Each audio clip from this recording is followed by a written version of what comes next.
Ah, Dead Island 2, everyone's favourite dev hell baby. This is the long-awaited sequel to the moderately well-received first game. Oh, and I mean long-awaited. They really edged our little Gooner gamer selves with this one. It only took, 9 years. Jesus Christ. Talk about setting yourself up for failure though. But, well, did it fail? The game's here and it's been supported quite well since launch. They've apparently had 10 million slayers. Whatever that means. You don't hear a ton of buzz around the game, though. Is that because it's just okay and just good and nothing to write home about, but it's a fine game? Is it because it's so bad nobody even wants to talk about it? Or is it just a generally forgettable title?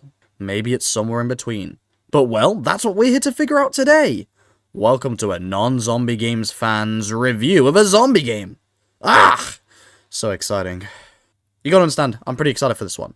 Dead Island has been one of my favourite series, pretty much ever, and whilst I have definitely got a considerable amount of errors into this title, I want to really do a big retrospective now looking back on the game. So we're going to take an in-depth look into this game and kind of figure out what the hell's going on here. And most importantly, is this game worth it? Ugh. Alright, let's start with the basics. The general shit we need to get out of the way.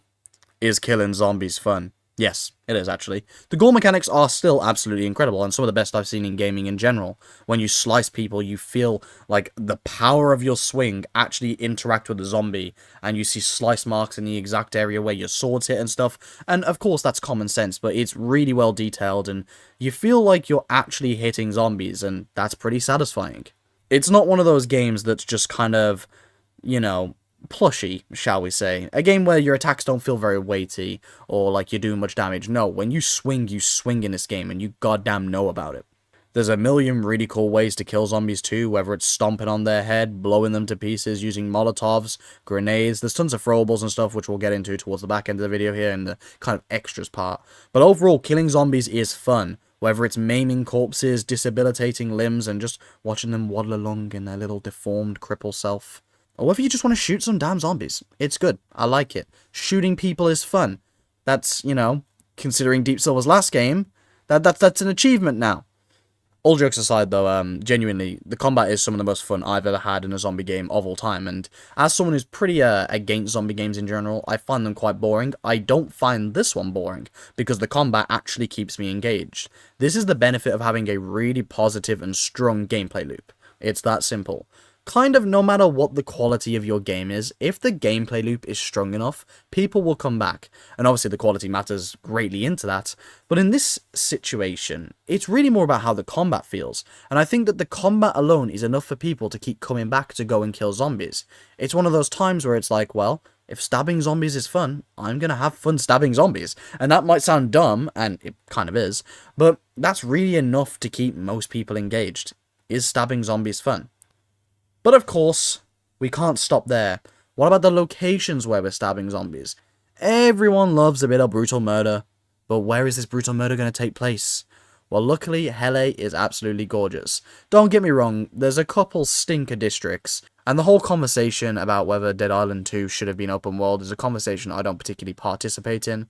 A lot of people say yes, it should have been completely open world, but a small part of me as a hardcore Dead Island fan feels like, well, the first game wasn't open world, the second game wasn't open world, that being Riptide, so why would they make Dead Island 2 open world?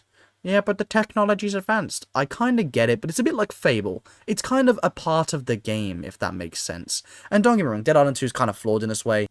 It kind of prefers to have these more shrunk down levels with a lot of variety, but they're a lot smaller and you get more of them. Now, I don't know whether I prefer this or I dislike this, but to me it's fine. That's the way I would say it, okay? Like, I'm fine with either one. Whether we'd have got 3 massive open world levels, or, just these kind of semi-open world levels, but like 10 of them, I think that both work pretty well for Dead Island. That's just my opinion. You're welcome to disagree.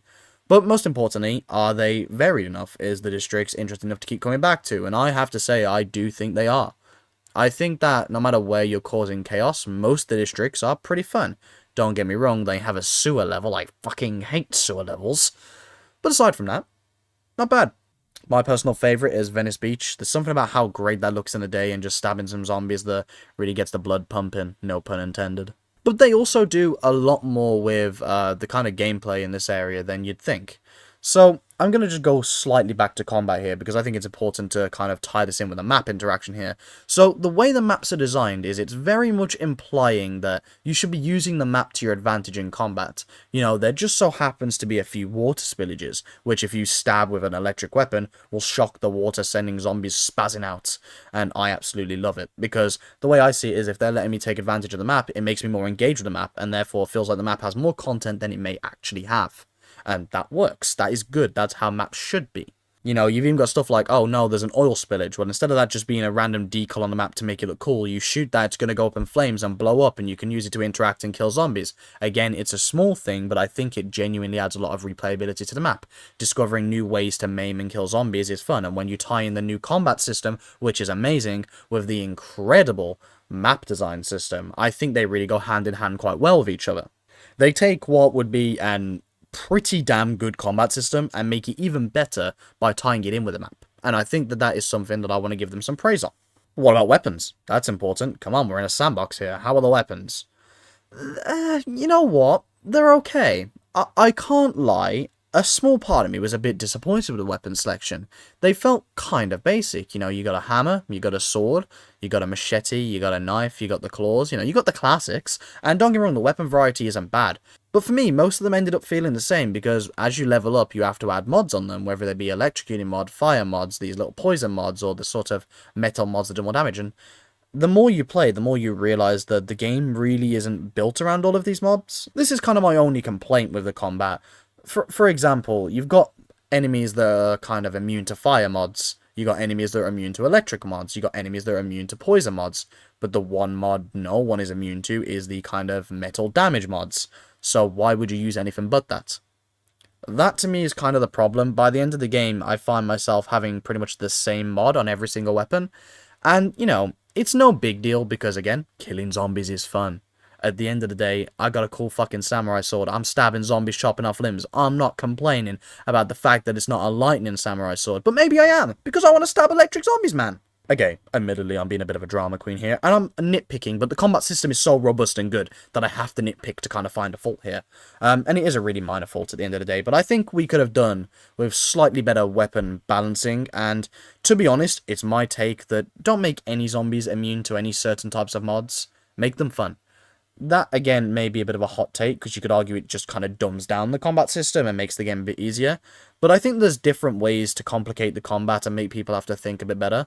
And I don't think just basically making it so people have to switch weapons mid-combat is really the best way of doing it. For me, I'd much rather all the zombies not really have any issues with any of my weapon mods and I can use any weapon I want, because that would keep me playing longer. The fact that I can basically build and craft new weapons and not at any point go, this is cool, but it's not going to work against these guys, which makes it kind of pointless. I was also disappointed a little bit here to see that the crafting system wasn't more, well, imaginative.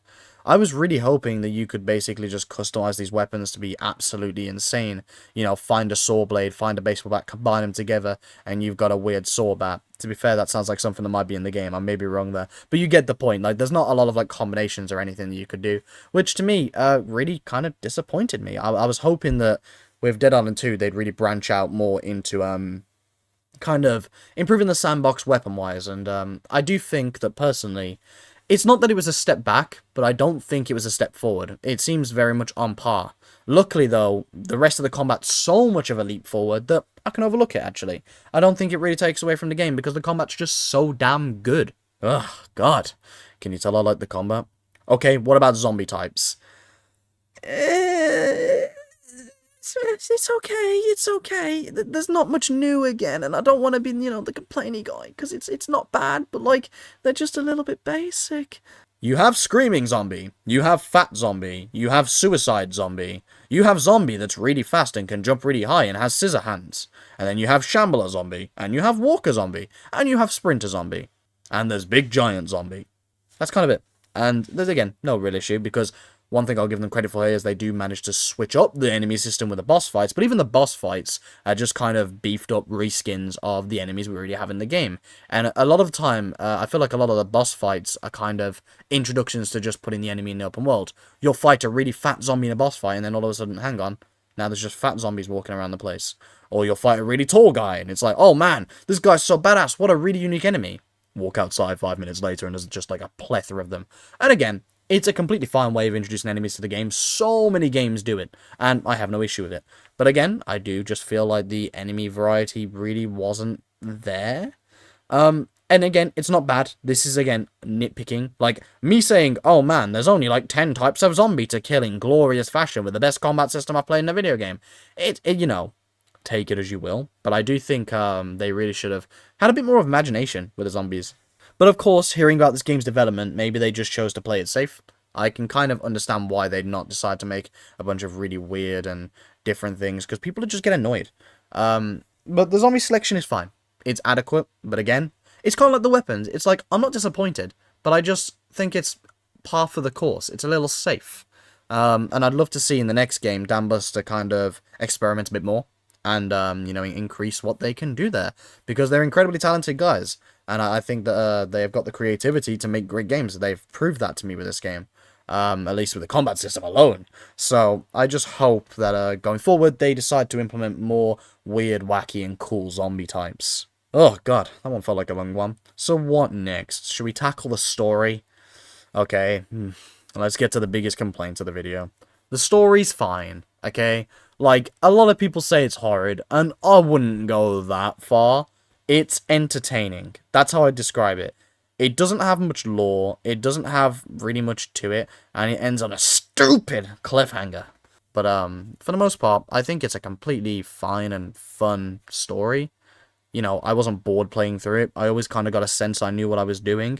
And for the most part, the actual plot of the story is fine, apart from the ending being just a bit you know? It's a little bit I will, however, now touch on my biggest issue with the game in general. And I think that this is something that can very easily be remedied, which is a good thing. You know, all my complaints so far are things that they can just expand upon in a sequel. And this is the biggest one, and it's another one that they can do that for. So, what's the biggest issue with Dead Island 2 for me? Tone shift. When I played the first games, there was this sense of, wow, this is such arcadey dumb fun. Smash a zombie's head, drive around hills and woo, killing zombies! And then, every now and then, you'd play a mission and you'd be like, fuck, this is kind of somber. And from what I heard, they actually ended up adding that in post-launch because of the reception of the original Dead Island trailer. Somehow the Dead Island trailers just happened to have the best marketing in gaming. But I know there was times when I was playing Dead Island 1, specifically, where I was like, damn, the sense of hopelessness here actually is kind of there. And, you know, that feeling of like, oh, these people are at a holiday resort and like zombies have gone crazy. I miss the sense of desperation. Maybe it's just the character I played as. He is the most insufferable character in the world. I played as Jacob, and oh, mums, he's annoying. You'll get that if you play the game. But for the most part, I just wish there was a bit more of like a somber undertone to the game. And there are bits of it in the story. But I just don't think it really touched as bleak a zombie game should be, for me personally. Maybe, though, if they were to do that, I wouldn't have felt as engaged, because most zombie games, to me, I find a tad bit boring. But I definitely, in a sequel, again, small fix, would just slightly shift the tone. Nothing major. It's not like it has to feel like a different game. I think they're pretty much on par for the course when it comes to, like, what a Dead Island game should be. I just wish the tone was slightly bleaker. You know, I wish there was slightly more enemies, slightly more guns. Nothing crazy so far. Going back to the combat system, let's talk about skills. So they completely redo the skill system from Dead Island 1 and Dead Island 2. And I can't lie, meh. I personally prefer the first game's skill system. It was really simple. You kind of just picked a point into a system, kind of like the Skyrim skill tree. You picked where you wanted your point to go, and it was really easy to understand. In this game, they replace it for skill cards. Nothing bad, honestly. And it's kind of the same thing, but it just seems a little more complicated than it needs to be for me. The menu seems a little clunky. I often struggle to find which one I should be using. And maybe that's just because I haven't sunk as much time into it as some players out there. But I did feel like even like 50, 60 hours in, that like I wasn't really progressing in this department. And sadly, a lot of the time, I forgot about skills. Like, I just kind of had it set on, and I forgot about it for like a lot of the game. So overall, I don't mind it. Maybe I'll get used to it. I wish the skills were a little more unique, but to be fair, I don't think they did a bad job here. It's just me personally. This is a preference thing. I personally prefer the earlier game skill system, but this game's got some skill systems that I like too. What next? Let's see here. How about the missions? How are they? They're alright. Yeah, I mean, I wouldn't say they're groundbreaking or anything, but they're not just your average boring fetch quest at times. A lot of them do have this general, go here, collect this, clear out zombies, go here, collect this, clear out zombies. But the problem is, in a zombie game, that's kind of the best way to force any sort of conflict. I kind of understand that with a zombie game, you're writ into a wall a little more than you'd think, because you can't have NPCs that are crazy cool zombie killers too, because that won't make you feel as special and powerful, especially in a game like Dead Island. If you've got an NPC that you can be following around and just killing people in for part of the mission, it's going to be a bit like, well, I thought I was powerful, but this guy's just as strong. Maybe I'm not some really cool zombie slaying badass, and I get it. But I do feel like at times the missions got a little monotonous, but they kind of make you travel a lot all over the map, and because the districts are so varied, I didn't feel it too much. Not as much as I thought I would playing a zombie game. And that's actually one big compliment I want to give, and I guess I'll touch on graphics here whilst we're swinging by this section. The, like, overall look of the game actually really striked me well. I know this is a bit of a controversial one because it's not quite as dark, and this may even contradict my comment earlier about the tone, but I have to say, the overall, like, not so bleak looking game, actually for me works a lot better. My biggest issue with zombie games is once you're in the setting, it's just a grey, dilapidated husk of a city that you're walking around, and there's dead bodies there's a few walkers here, and it's just the same thing. You've just got dead bodies, blood, boarded up windows, and you're in a city. This game, it has that, but it's got a nice colourful, poppy art style twist on it, and it works. It's so saturated, it doesn't feel like you're in this grey, bleak city. It's like, oh my god, I kind of want to explore this place. And I feel like, for me, that's good. Maybe that's just autism, but who knows? Maybe I'm just one of those babies who likes the big flashing lights. Maybe if you jingle some car keys in front of me, I'll get all excited. But I do think that, for the most part, the game's art style really works for the game, and it should be something we all kind of look towards and go, hey, not bad. You made a zombie game less boring. I like that. Shout out to you, Dan Buster. I'm giving a lot of praise this video, but to be fair, the game's not bad. Let's talk multiplayer. Now, I've got to say, I'm a bit sentimental towards Dead Island multiplayer, because when I was younger, I had a PS3, and I played a lot of Dead Island Riptide's multiplayer and Dead Island 1's multiplayer. Actually, mainly Riptide now I think about it, and I met a lot of really, really good friends. I remember one story I had was someone dropped me this really weird hacked gun, and every time I shot, it did like 1,000,000 damage, and it was the coolest thing imaginable, and I felt like a god. And, you know, stuff like that to me was always really, really cool. So, how does Dead Island 2's multiplayer fare up? You know what? It's pretty damn fun, guys. I've got to say, Dead Island 2's multiplayer is a fucking blast. But man, what are you doing, Dan Buster? Why isn't it crossplay? That's so lame. In 2023, when this game released, crossplay was everywhere. That was, for me, that was kind of a must, and I was really disappointed you didn't have it. Now, again, I understand with the dev hell this game's been through, I should give you guys a little leeway on things like this, because at the end of the day, you gave me a good game to play with my homies. But why can't I play with all my homies? A little bit disappointing for me there.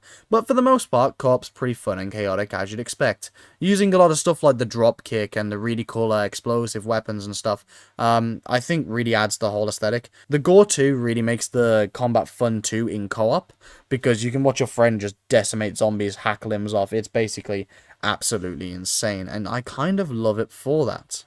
But I do have to give you guys a warning for the next thing, because I can't lie, this shit caught me off guard. The progression of the game, it expects you to go out your way a lot. So when I got the game early, I remember, and I played it a ton, and I was progressing through the story at crazy speeds, and it was an absolute blast. And then, out of nowhere, I get to a boss fight, and I'm just like, what is happening? I am getting demolished. The game at no point heavily advises you to do so, but you need to do side stuff. You need to level up on the offside. You can't just rush through the story and play the campaign.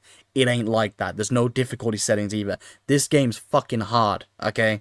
All jokes aside though, it's intense, and you do have to pay attention with this game. You've got to learn the combat system, you've got to learn to dodge and weave, and you've got to learn to use all the elements to your advantage.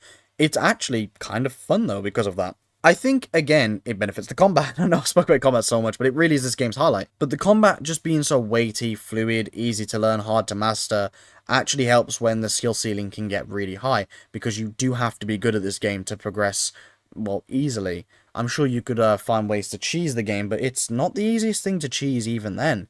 You do have to pay attention. You do have to learn the best ways to kill zombies. You do have to upgrade your weapons. You have to keep on top of things, man. And you need to do some side missions too. So, you know, make sure you're paying attention to that. Speaking of which, there's a very fair amount of missions. I think there's like 39 main missions and then like 20-something side missions. And the main campaign is not short by any stretch of the imagination. These missions do kind of go on for quite a while. And there's plenty of content in that alone. And I know there's DLCs now, which I'll talk about towards the back end of the video here. But yeah, like, there's a lot of missions for you to play, and the combat can get really hard at times. So make sure you're paying attention, make sure you're leveling up. It's a must, but it's also why the game is so fun. There is genuinely a sense of progression here. But since we're on the topic of progression, let's talk about our characters. Now look, I haven't played this game the most, but I've played with a couple characters, and I can so far say the ones that I have tried out are quite insufferable, to be completely honest. Jacob is my main character, and he, for the most part, he's just too overly comedic. He tries to turn everything into a punchline, and unfortunately, he's got the English voice, but not the actual English voice English people have. He has the really posh voice because I'm English, but not made by English people. Wait, what do you mean Dambuster's based in the UK? Yeah, his voice is kind of insufferable. His punchlines are somehow even worse. And he has this catchphrase that makes no sense and it drives me mental. He just goes, "Oh, mum, oh, mum, oh, mum, oh, fuck me." Why? Why do you say it? It's not funny.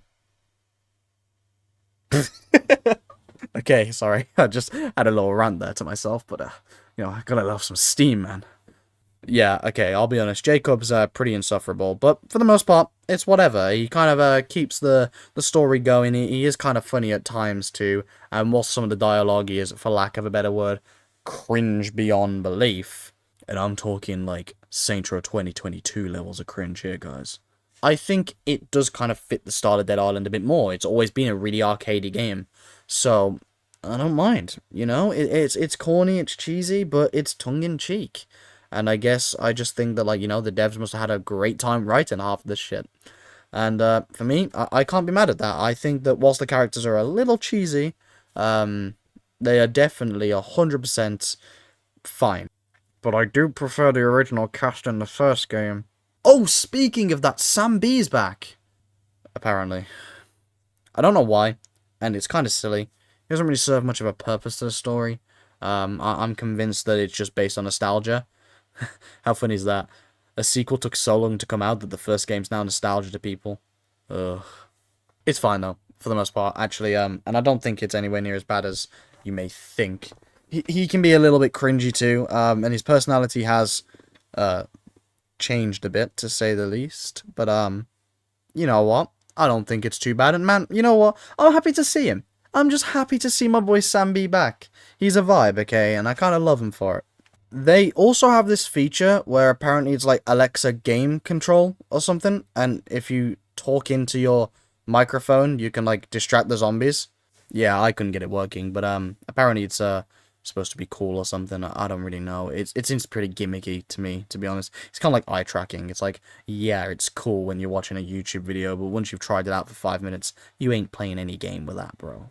Alright, this video's getting too long. Let's try and bring this to a close here. So, they've released some DLCs, and I'm actually not going to comment too much on them in this video, because guess what? Get hyped, guys. We're doing a part 2. Maybe, if I can be bothered. To be honest, I don't really bet on this part 2 releasing anytime soon, but once I finally get around to playing all the DLCs, I will review them. But if you want a quick review of House, I actually made one a while back, and I think it's still up there. It's pretty fun. I liked it for the most part. I didn't think it was anything ridiculously cool, but the missions were kind of fun. It was kind of complex and interesting, and overall, not half bad. Alright, let's pull this video to a close. We've been doing this for too long here. It's getting long now. So, what do I think of Dead Island? Is it still worth it? Let's talk about some pros and talk about some cons. Not everything. You've watched the video, man. You know what I said, but, you know, the combat, I think, is really solid. The map is really solid. The way the game looks is really solid. The way it feels is really solid. One thing I didn't touch on so far in the video, but the performance and the glitches and stuff, yeah, all perfect. I've had neither performance issues or glitches. They've been so far, so good. Co-op is really quite fun, and weapons are fun to use, and I like the way that the map it allows you to do different things with map elements in the combat. That's pretty cool. A couple cons though, no crossplay. That's pretty lame. Why wouldn't you do that? Overall zombie types. I didn't feel like there was much variety in the zombies I'm killing. Don't get me wrong, killing zombies is fun, but sometimes I want to kill special zombies. Weapon variety. I didn't think it was too great this time around. Nothing ridiculously bad, but for the most part, it's fine. General plot of the story. It's serviceable. This isn't really a con. This is more of a meh. But it's a serviceable plot, but I don't think it's anything special. And the final con is the characters can be a little bit cringy. But, those things I do feel like at times I'm just nitpicking with a game, because overall, I think that this game is worth it. To a degree. I think if you're looking for a super hardcore, serious zombie game that you can be immersed in and feel like, man, I'm fighting the apocalypse to save humanity, this ain't that game, okay? If you want dumb, goofy, zombie slashing fun in a beautiful city with some of the best combat you'll ever experience, hacking away at zombies' limbs, watching the gore mechanics work perfectly, with plenty of fun and unique weapons for the most part, then this is that, okay? Would I buy it full price? Maybe. Would I get it on Game Pass because it's just gone back to Game Pass? Absolutely. And would I keep an eye out on PS Plus, Epic, In other words, if you're going to pick up the game, I mean, I say this for pretty much every game, wait for it to go on sale, but I think it's worth picking up, I think you can spend your money a lot worse. This game is so far breaking records, and there's a lot of DLCs that I'm yet to try, and hopefully they'll be good too. But overall, generally, not a bad game. So, do yourselves a favor, make sure you stay tuned for my next part where I'll be diving into all of the DLC packs, taking a look at New Game Plus, and all the additional things I've added since the launch of the game, because there's just so much to unpack with this game that I kind of want to give it all its fair time in the sun. So, make sure you stick around for that by subscribing, and go play Dead 2, man. It's a good game for the most part. It's pretty fun. And I hope you have as much fun on it as I had, because honestly, I really ended up enjoying this title. And truthfully, I'm just surprised we even got it in the end, man. After everything that happened with this game, how did we end up with Dead Island 2 being as good as it is? Crazy, crazy times we live in.